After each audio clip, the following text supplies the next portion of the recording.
What is the role of the retrieval component in RAG, and how does it contribute to the system's accuracy and context awareness?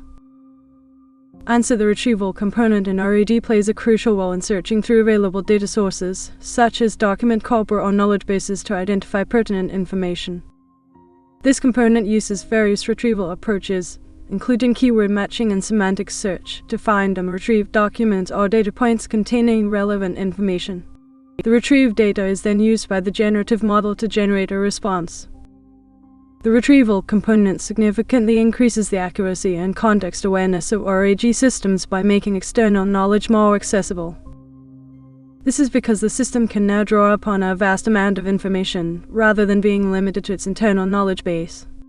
As a result, RAG systems can provide more informed and accurate responses to user queries. The retrieval component's ability to access external knowledge also enables RAG systems to better understand the context of a user's query. By considering a wide range of relevant information, the system can provide more nuanced and context-specific responses. This is particularly important in situations where the user's query is ambiguous or open-ended, as the system can use the retrieved information to disambiguate the query and provide a more accurate response. In summary, the retrieval component is a critical component of RAG systems, as it enables them to access a vast amount of external knowledge and provide more accurate and context-aware responses to user queries.